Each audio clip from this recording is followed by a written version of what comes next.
بسم الله الرحمن الرحيم وهذا صراط ربك مستقيما قد فصلنا الآيات لقوم يذكرون لهم دار السلام عند ربهم وهو وليهم بما كانوا يعملون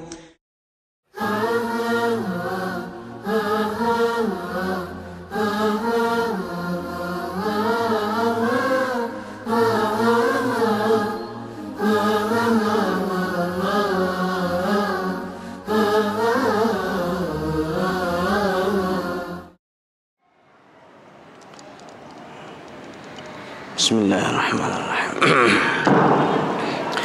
Assalamualaikum warahmatullahi wabarakatuh. Assalamualaikum warahmatullahi wabarakatuh. Bismillahirrahmanirrahim. Alhamdulillahi rabbil alamin.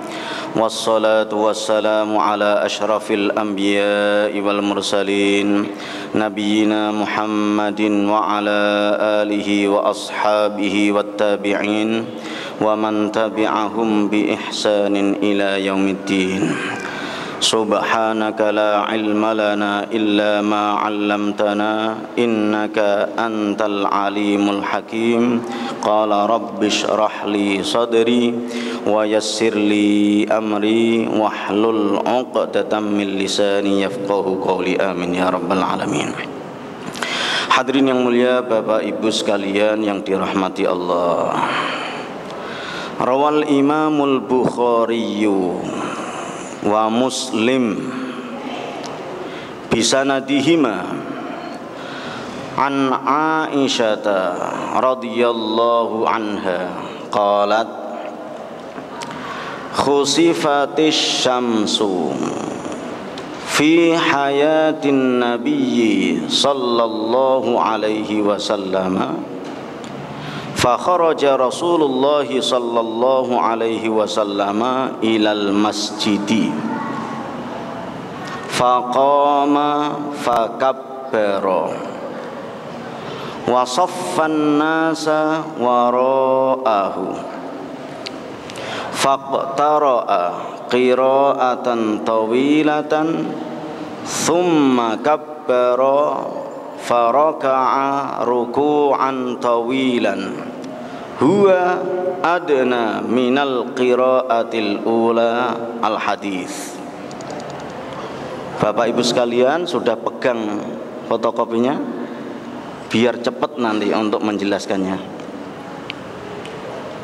Terutama memang setelah Bapak Ibu sekalian ngaji mendapatkan hadis atau ayat-ayat Al-Qur'an, idealnya setelah ngaji ya mestinya disampaikan ke yang lain pula, agar untuk menyiarkan agama ini tidak hanya dibebankan kepada perorangan saja, hanya ustadz-ustadznya saja, tapi setiap kita sebisa mungkin menyampaikannya ke yang lain. Maka ini mohon disimak. Syukur kalau Bapak ada yang bawa pulpen, disimak betul. Saya ulang lagi, hadis yang diriwayatkan oleh Imam Bukhari dan Imam Muslim. Diriwayatkan siapa tadi? Imam Bukhari dan Imam Muslim di catatan kakinya.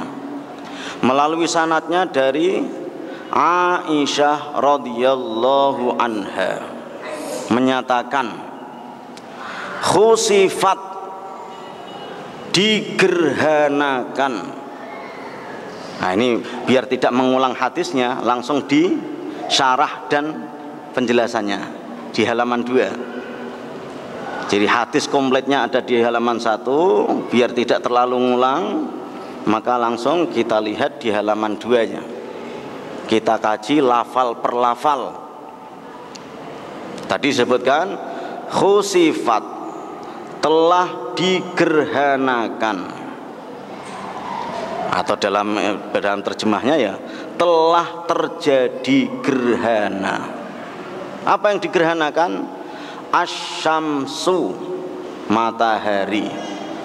Mestinya riwayat yang lain nanti mengatakan adalah bulan juga, alias bulan juga. Kapan kejadiannya? Fi hayatin nabiyyi sallallahu alaihi wasallam, di masa hidup Rasulullah sallallahu alaihi wasallam.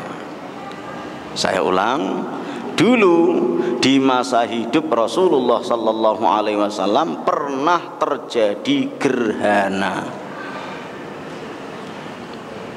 Nah, kalau itu urusannya ya tidak hanya di masa hidup Rasulullah, di masa hidup kita juga pernah. Nah, yang menjadi penting adalah peristiwanya sama, cuma Rasulullah Sallallahu Alaihi Wasallam ketika ada kejadian seperti itu ngajarin apa ke kita. Makanya saya tulis di situ, ya tidak hanya di masa hidupnya Rasulullah, ai wa fi hayatina, di masa hidup kita pun juga pernah kejadian namanya gerhana. Bapak-bapak yang sepuh-sepuh itu mungkin malah pernah ngalami berapa kali, pernah. Nah, apa yang dilakukan Rasulullah ketika ada gerhana tersebut? Fa kharaja Rasulullah, nomor 2. Maka kemudian beliau Rasulullah sallallahu alaihi wasallam keluar. Kemana keluarnya? Ilal masjidi, ke masjid. Nah, ini penting. Ketika ada peristiwa seperti itu, maka Rasulullah pergi ke masjid.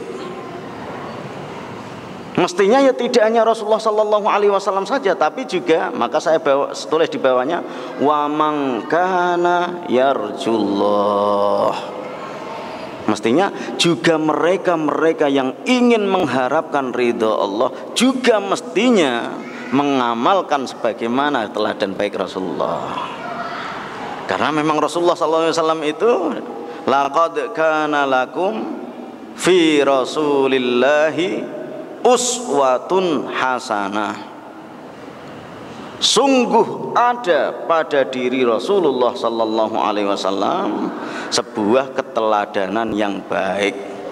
Karena ada teladan yang baik pada diri Rasulullah, maka tiruan itu teladan baik itu bagi mereka-mereka liman kana yarjullah, bagi mereka-mereka yang ingin mengharapkan ridha Allah, pasti mengikuti teladan-teladan baik yang diberikan Rasulullah sallallahu alaihi wasallam.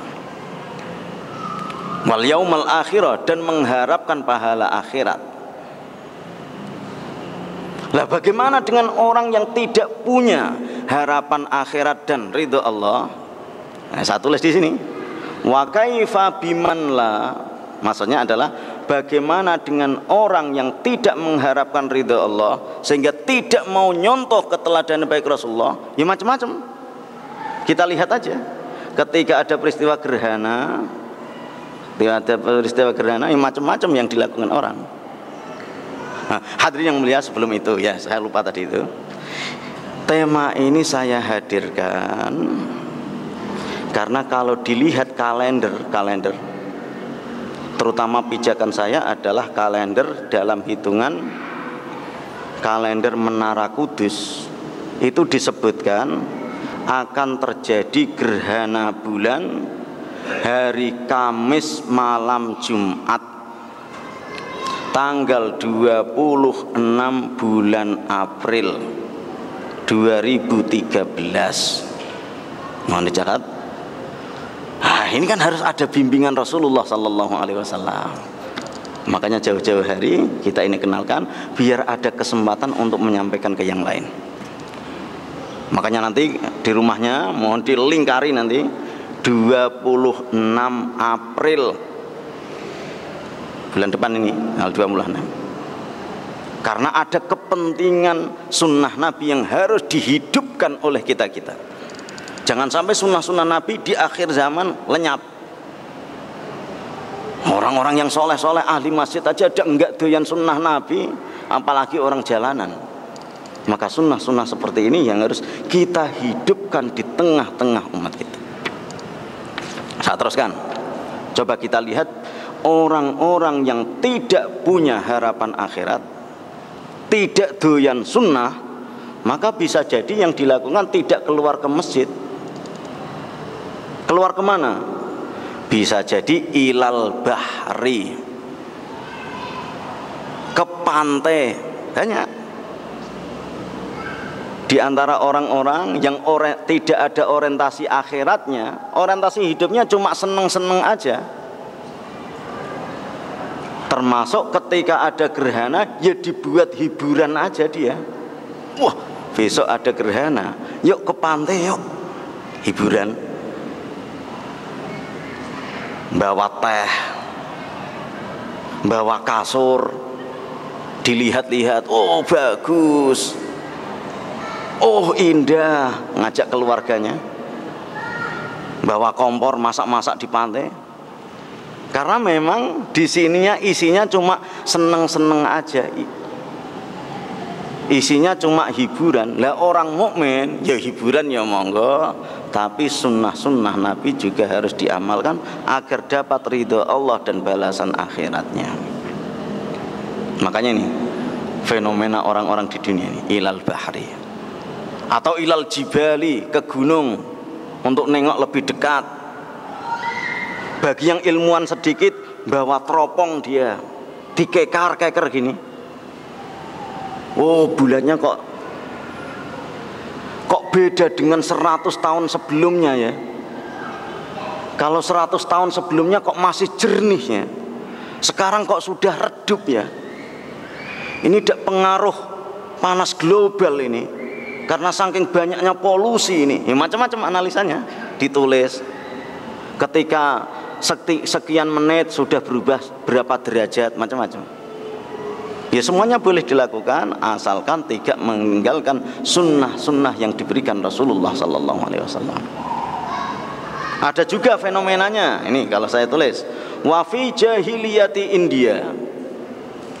Dulu entah tahun berapa saya pernah membaca berita yang diturunkan Republika, disebutkan macam-macam orang menanggapi gerhana.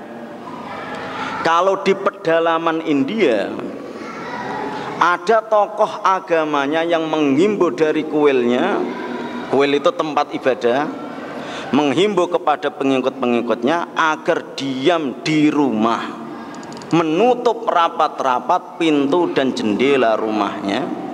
Karena apa? Karena untuk menghindari pengaruh jahat gerhana. Yakin mereka, akidah mereka, gerhana itu bisa memberikan pengaruh jahat.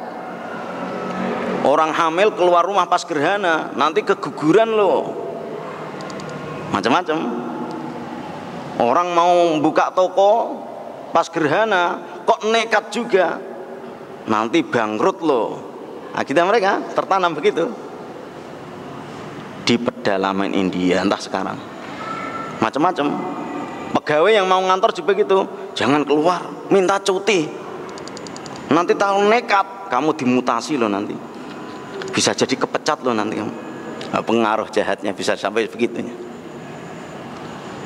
Lah kayak informasi seperti ini kadang saya pahami juga, karena saya bandingkan dengan wafi jahiliyati ummatina. Dulu ketika saya masih di kampung, waktu kecil, kesaksian saya, kepercayaan itu ada, hanya beda dikit aja. Ketika ada gerhana, mereka kok tidak ngambil air wudhu ke masjid sholat gerhana, tapi yang diambil malah pecut dia. Tahu pecut Bapak Ibu sekalian? Cambuk dibunyikan, cemetor, cemetor, cemetor, untuk bangunin tumbuh-tumbuhan, hewan-hewan keliling itu. Daerah Jawa Tengah, terutama kalau saya Pati, kesaksian waktu kecil saya, tapi sudah nalar kecilnya, itu banyak yang ngambil pecut. Mungkin ada juga yang kentongan, tong tong tong tong tong tong, tapi waktu kecil saya khasnya adalah pecut ini. Untuk mencutin apa? Mangga dipecut, cetor, cetor, cetor. Kalau tidak dibangunin, kata mereka, akidah mereka, susah buahnya nanti.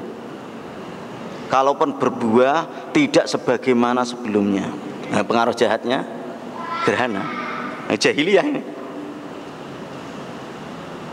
Yo mangga, yo jambu, padi di sawah juga begitu. Bangun. Termasuk sapi juga ya. Cetor. Yang tadinya jerum itu apa ya? Jerum itu yang tidurnya sapi itu namanya jerum. Bangunin, cetor terus berdiri. Takut kalau tidak dibangunin nggak beranak nanti. Ayam juga begitu. Enak-enak istirahat, bangun, cetor. Untuk apa? Takut kalau tidak dibangunin nanti nggak bisa nelur. Banyak ini. Lah inilah jahiliyah.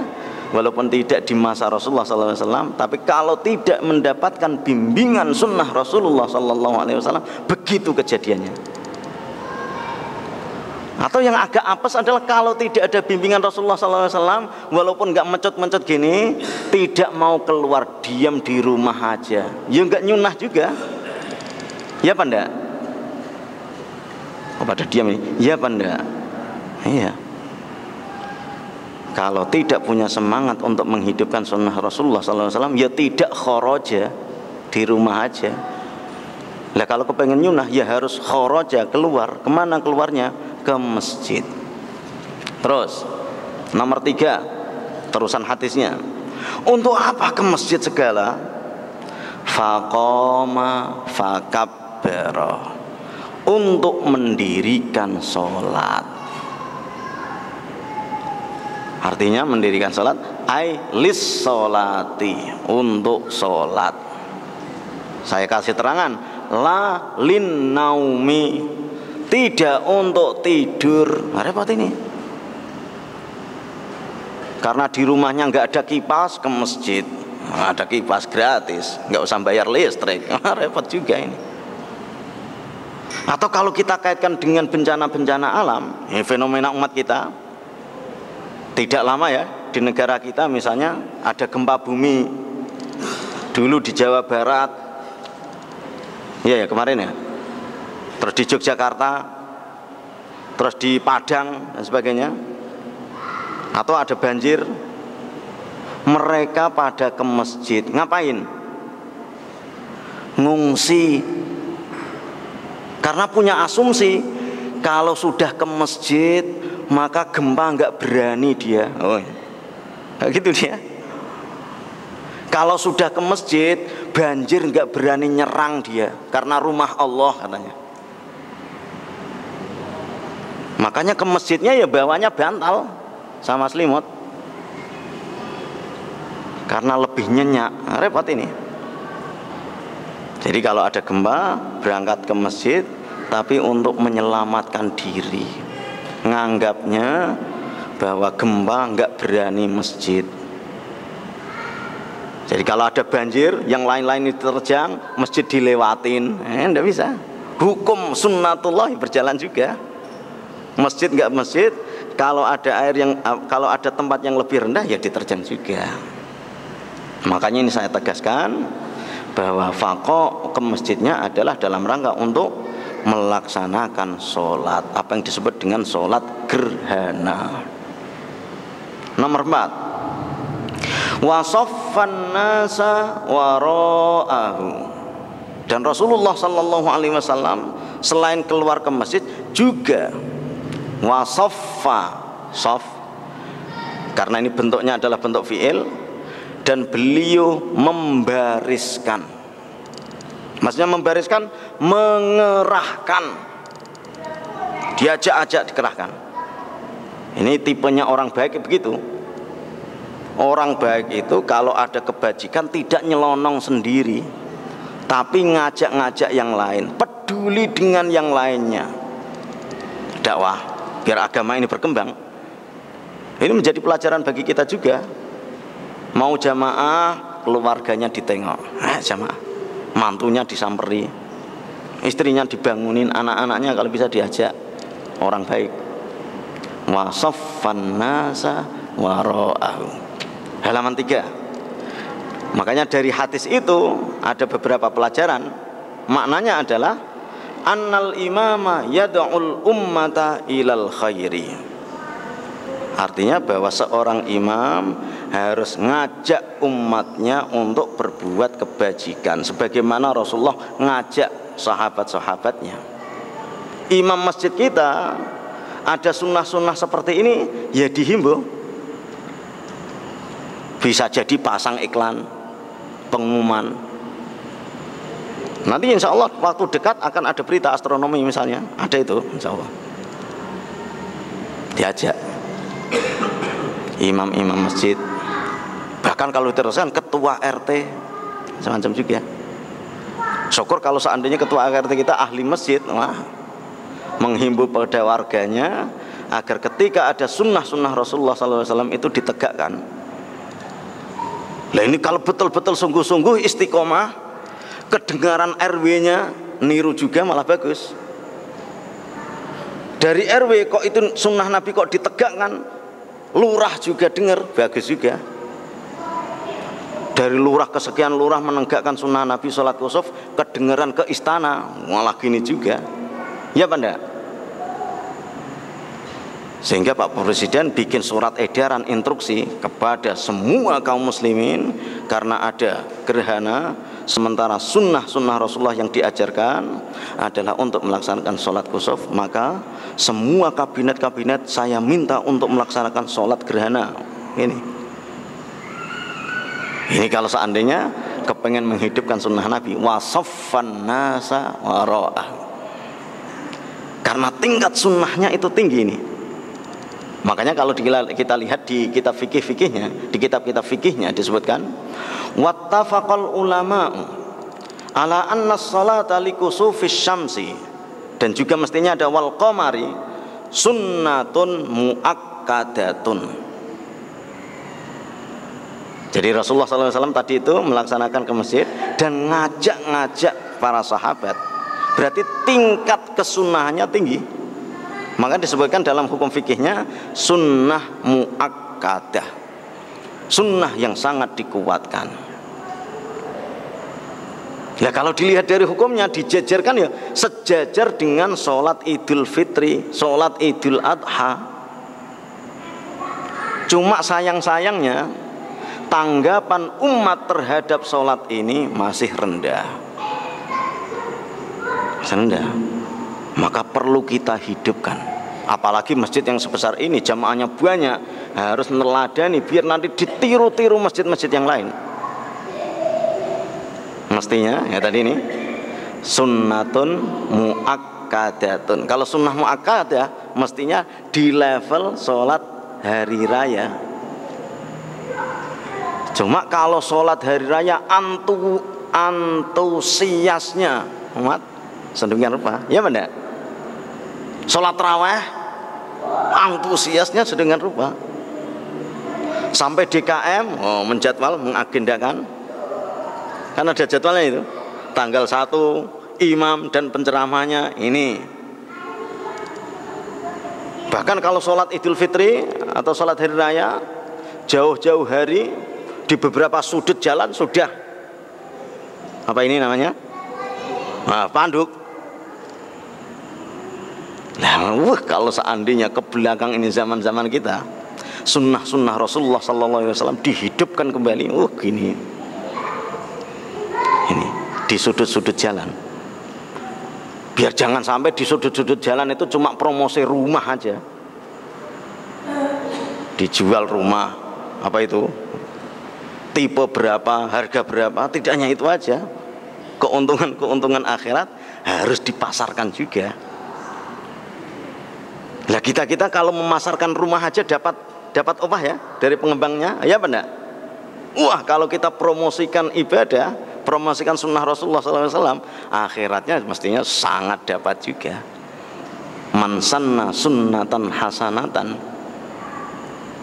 Maka ini seandainya kalau ditindaklanjuti dalam rangka untuk menyambut sholat gerhana ini, yaitu dengan memasang iklan-iklan, terus mengembangkan kajian-kajian ini dikenalkan, biar kesininya anak-anak kita, generasi-generasi kita tidak asing terhadap sunnah-sunnah Rasulullah Sallallahu Alaihi Wasallam, terutama sholat kusuf. Nomor 5, dalam pelaksanaannya, faqtara'a qira'atan tawilatan. Kemudian beliau Rasulullah Sallallahu Alaihi Wasallam bacakan surat yang cukup panjang, qira'atan tawilatan, cukup panjang. Seberapa panjangnya bacaan itu? Lah, ukuran panjang dan pendek ya kembali kepada standar yang diberikan Rasulullah Sallallahu Alaihi Wasallam. Sebab kalau ukurannya kita, selera kita at-takatsur ya udah panjang, ya benar. Jangan-jangan al-kafirun ya sudah panjang bagi kita, karena masih banyak yang lebih pendek dari itu. Kalau kita, padahal panjangnya kalau dilihat dari Rasulullah SAW di fikih sunnah semuanya ini. Dalam riwayatnya sahabat Ibnu Abbas radhiyallahu anhuma yang dimasukkan dengan faqtara qira'atan tawilatan adalah nahwan min suratil baqarati. Ada yang menerjemahkan sepadan dengan surat Al-Baqarah. Sepadan dengan surat Al-Baqarah. Surat Al-Baqarah berapa, Pak? Kita tengok bareng-bareng. Surat Al-Baqarah itu berapa panjang? Oh, panjang. Karena memang surat ini yang terpanjang, sampai 2,5 seperempat, 2 juz seperempat yang dibaca. Makanya nuansa-nuansa sholat gerhana ini bacaannya cukup panjang. Dengan adanya sunnah seperti ini, maka menjadi pelajaran bagi imam maupun makmumnya. Apa pelajaran bagi imam? Karena memang perintah sunnahnya sedemikian rupa, ya sebisa-bisanya selalu meningkatkan Qur'annya. Imam-imam, ustadz-ustadz yang ada itu jangan sampai karena sudah merasa ustadz, merasa imam, nggak ngaji lagi. Ustadz-ustadz yang ada, ketika sudah jadi ustadz, ya malah ngajinya lebih tinggi lagi, lebih memperbanyak pembendaharaan suratnya. Sebab kalau tidak banyak bekalnya, ya repot imam. Maghrib nanti surat Ali Imran mending. Jadi misalnya kalau ustadz tidak mau ngaji, imam nggak mau ngaji, suratnya itu aja dipakai. Maghrib yaitu, isya yaitu, hari Senin yaitu, hari Selasa yaitu, kan repot ini. Makanya bagi imam-imam yang ada harus senantiasa mengembangkan ngajinya. Termasuk makmumnya juga sama. Makmum ketika diimami oleh seorang imam, bacaannya kok panjang, ya harus disadari karena memang sunnahnya begitu.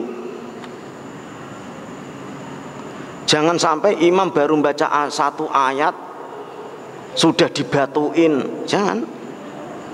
Baru baca satu ayat sudah dehem. Apa ini maksudnya ini? Sudah segitu aja, dapat. Kadang ada ustadz imamnya agak kewalahan karena namanya imam juga manusia ya. Maksudnya imam manusia ya, kadang-kadang ya kesangkut juga. Wasari'u ila maghfiratin mir rabbikum wa jannatin arduha samawati wal ard. Kesangkut juga. Lah kalau kesangkut jangan didahami, nanti malah panik. Biarin kesempatan. Kalau bisa bantuin. Wa jannatin arduha samawati wal ard. Nah, bagus. Jangan diprovokasi. Udah sampai situ aja, ya rukuk. Jangan. Karena untuk menegakkan sunnah Rasulullah Sallallahu Alaihi Wasallam nggak mudah. Lagi di sajadah seperti ini, walaupun di sajadah sana misalnya hafal tadi lancar aja, tapi kalau sudah ngancek sajadah ini beda kadang. Ya apa enggak, Pak? Apalagi ada mic-nya begini. Makanya imam sangat harus dihormati. Makmum jangan sok juga. Faktara'a qira'atan tawilatan, maka beliau bacakan surat yang cukup panjang. Di antara gambaran panjangnya adalah sepadan surah nahwan min surah. Tapi ada yang maknanya juga nahwan itu kira-kira ya panjang dari surat Al-Baqarah. Ya seberapanya lah. Lah kalau seberapanya dari surat Al-Baqarah ya masih panjang juga. Gitu maksudnya. Oleh karena itu nanti prakteknya adalah ketika sholat kusuf, walaupun tidak sepanjang surat Al-Baqarah, tapi nuansa panjangnya masih kedapat. Biar ada kesan itulah sholat gerhana itu. Faktara'a qira'atan tawilatan. Kemudian nomor 6, summa kabbara faraka'a ruku'an tawilan. Setelah membaca surat yang cukup panjang, kemudian Rasulullah SAW bertakbir Allahu Akbar. Untuk apa takbirnya? Untuk melaksanakan ruku'. Bahkan disebutnya juga ruku'an tawilan. Rukuknya juga cukup panjang dibandingkan dengan sholat-sholat yang lain. Nuansanya panjang. Ini juga sama, ketika imamnya rukuk panjang, anak-anak kita ini juga harus disetel.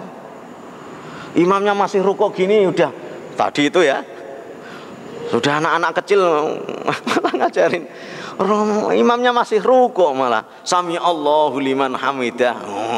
Iya benar. Makanya bapak-bapak yang bawa anak-anak kecil, nah ini dihimbau betul ini, biar tidak memprovokasi berjamaah, tidak ngaco. Oh imamnya masih sujud, ada yang nyeletuk Allahu Akbar, kan gitu ya. Imamnya masih tasyahud akhir, ada yang nyeletuk Assalamualaikum warahmatullah. Lah ibu-ibu nanti yang nggak ngelihat, nanti malah ikut salam juga. Loh imamnya kok jadi kecil, nah, gitu. Ini yang anak-anak kecil. Orang-orang tua juga jangan kayak anak kecil juga. Ketika imamnya masih rukuk, karena memang sunnahnya suruh panjang, ditengokin, sama-sama rukuk ditengokin imamnya. Ini kok nggak bangun-bangun, ini ketiduran kali. Nah, jangan. Harus dipahami bareng-bareng. Imam melaksanakan itu karena kepingin ngajak jamaahnya untuk sama-sama mengamalkan sunnah. Makmum yang diajak jamaah, diajak imamnya juga siap-siap aja, jangan gerundel. Karena gerundel nggak gerundel imamnya akan segitu. Nah gitu. Lah enak mana gerundel dengan nggak gerundel? Nah kalau gerundel yang ngurangi pahala, mah dipetah-petahin. Sepanjang-panjangnya sholat berapa sih? Gitu kan. Maka ini tadi harusnya faraka'a ruku'an tawilan. Rukuknya cukup aja. Setelah itu thumma fa'ala firruk. Oh ya. Ini harus kembali kepada hadisnya lagi. Thumma qoma, kembali kepada hadisnya. Thumma qoma faqtara'a qira'atan tawilatan. Kembali hadis yang halaman 1. Setelah rukuk, maka kemudian Rasulullah SAW bangkit untuk melaksanakan iktidal. Setelah iktidal balik lagi untuk membaca Fatihah dan surat. Padahal lumrah-lumrah sholat yang lain habis iktidal ya terus Allahu Akbar, sujud. Ini enggak ini. Di sini Allahu Akbar, sami Allahu liman hamidah, Rabbana walakal hamd. Gini lagi. Bismillahirrahmanirrahim. Alhamdulillahi rabbil alamin. Atau bisa jadi Bismillahirrahmanirrahim. Alhamdulillahi rabbil alamin. Yes. Nah, cara dua ini ya oke-oke aja. Enak aja. Jangan sampai karena dimulai dengan Alhamdulillahi rabbil alamin terus gak mau ngamini, jangan juga. Kadang ada kayak gitu, itu ada, ya benar. Jadi imamnya misalnya dari takbir Allahu Akbar, baca doa iftitah, setelah iftitah ta'awudz, a'udzubillahi minasyaitonir rajim. Bismillahirrahmanirrahim. Alhamdulillahi rabbil alamin. Bismillahnya disirrikan.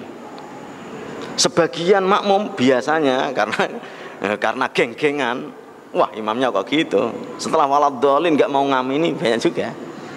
Dalam bahasa kita disapu tase apa itu ya. Sebaliknya, makanya kadang imam itu serba dilema, serba gimana gitu kan, jamaah banyak. Yang ini seneng bismillahnya kenceng, yang ini enggak seneng.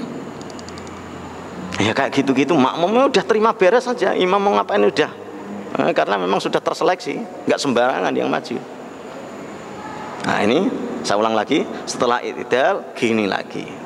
Baca Fatihah, setelah Fatihah baca surat, suratnya juga panjang tadi itu.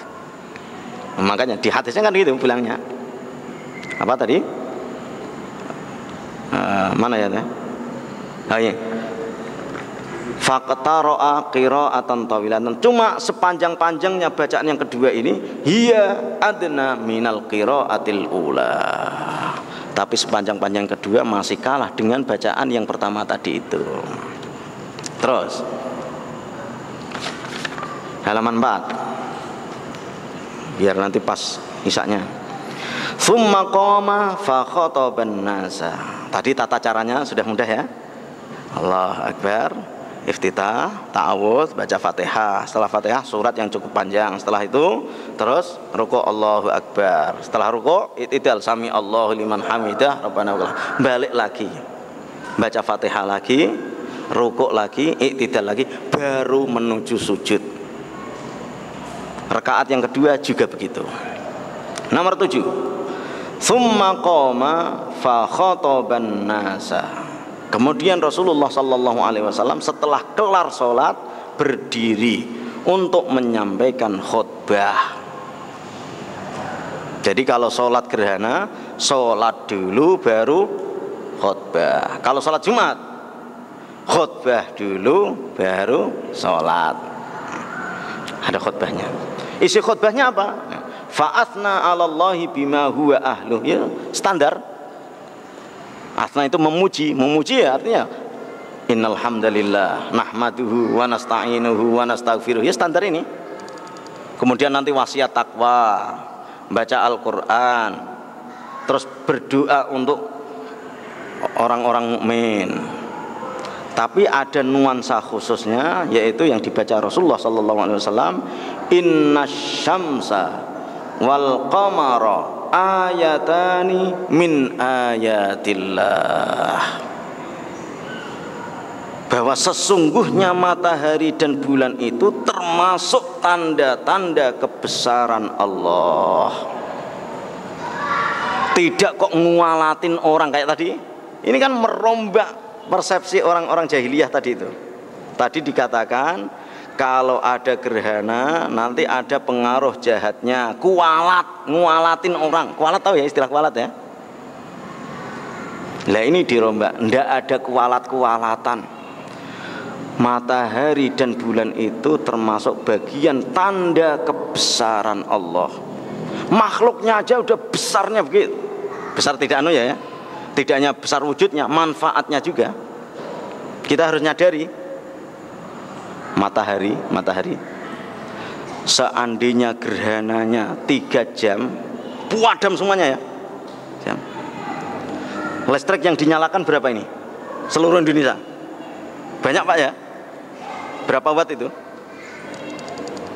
Lah ini kita mikir, kalau saja Allah gerhanakan matahari ini tiap hari, kayak apa itu?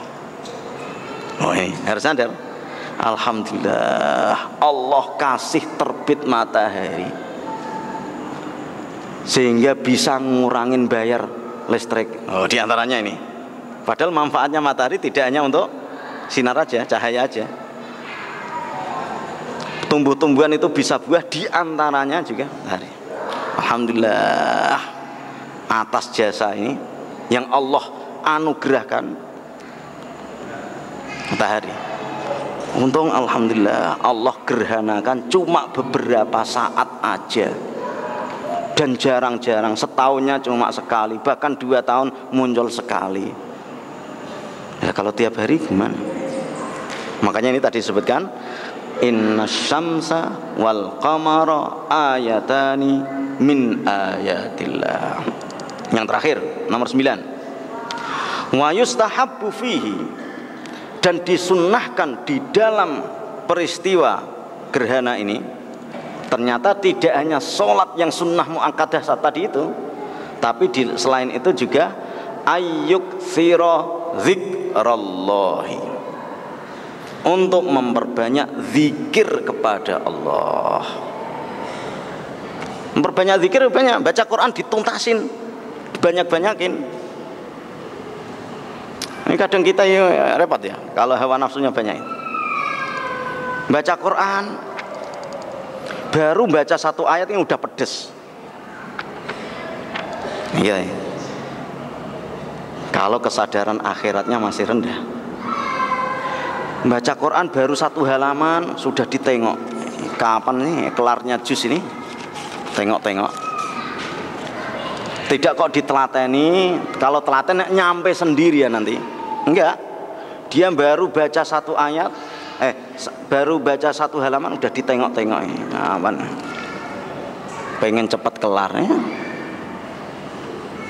Atau pernah mendapatkan kajian fadilahnya baca Quran itu 1 hurufnya, saya lihat di situ atau di mana ya, di situ 1 hurufnya kebaikan ya. Bahkan 1 kebaikannya dibalas oleh Allah sampai 10 kali lipat. Nah, orang kalau salah paham pengertian, sudah baca 1 halaman, wah udah banyak ini, dihitung hurufnya. Baca 1 halaman tidak kok diteruskan, repot baca ngitung hurufnya. Soal ngitung udah Allah Ta'ala. Urusan kita adalah memperbanyak Quran. Tidak kok dihitung, wah 1, 2, 3, wah udah banyak huruf, udah banyak ini kebaikan saya. Ada. Orang mukmin harus menganggapnya alhamdulillah 1 huruf dihargai kebaikan. Kalau saya baca 1 halaman rugi nih, saya lanjutin sampai serak-serak, sampai pedes, lanjutin.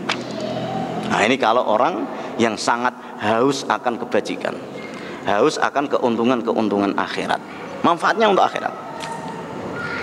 Wal istighfar, dan memperbanyak istighfar. Wat takbiro, dan memperbanyak takbir. Was sodaqota, dan sodakoh.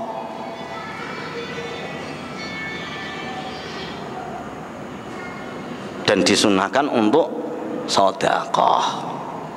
Ya kayak seperti ini jangan disalah tangkap juga, salah paham.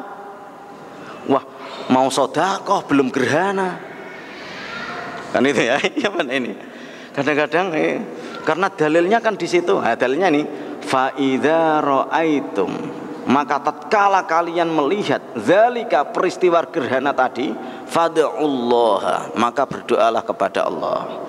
Wa kabbiru, dan takbirlah. Wa sallu, dan salatlah. Wa tasaddaqu, dan bersedekahlah. Kalau disalah paham, dia enggak pernah bersedekah kecuali nunggu gerhana datang. Nah, repot ini. Padahal pengertiannya tidak begitu. Pengertiannya adalah bersedekahlah kapanpun juga. Cuma ketika pas gerhana lebih tingkatkan lagi. Oh gitu. Tidak kok sedekahnya nunggu gerhana datang. Oleh karena hadirin yang mulia, ini insya Allah kalau kita telusuri nanti ada, mungkin di Departemen Agama atau Kementerian Agama, mungkin di halaman belakangnya ada penjelasan-penjelasan itu, bahwa menurut hisab insya Allah Kamis malam Jumat tanggal 26 bulan April akan terjadi gerhana bulan. Tepat waktunya adalah jam 02.52. Berarti hari Jumat dini hari jam 3 kurang 8 menit sampai jam 3 lebih 22 menit. Berarti setengah jam aja, jam waktunya untuk melaksanakan sholat. Nah, ini kalau ingin betul-betul sama-sama menegakkan sunnah Rasulullah Sallallahu Alaihi Wasallam harus direspon dengan baik. Kita yang punya tanggal di rumah agak ditandain, jangan sampai yang lain-lain ditandai sementara sunnah Nabi nggak ada tandanya.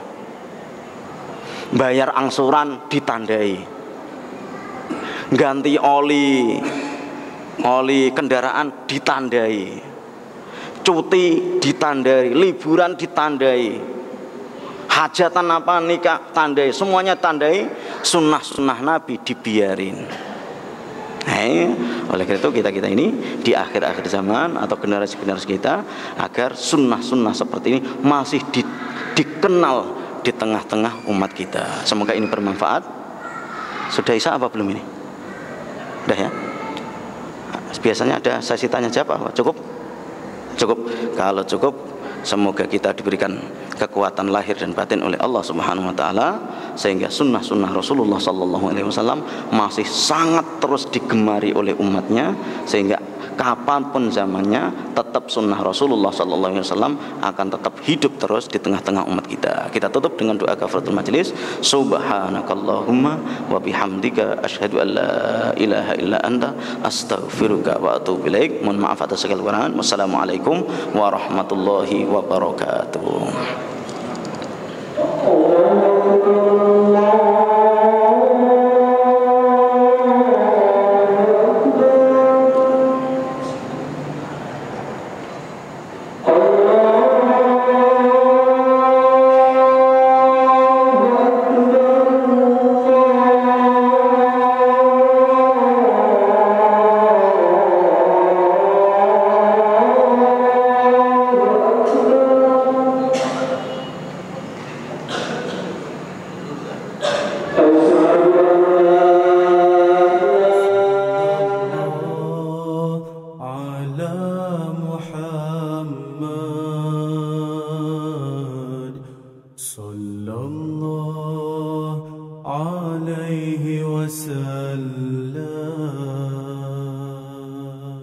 صلى الله على محمد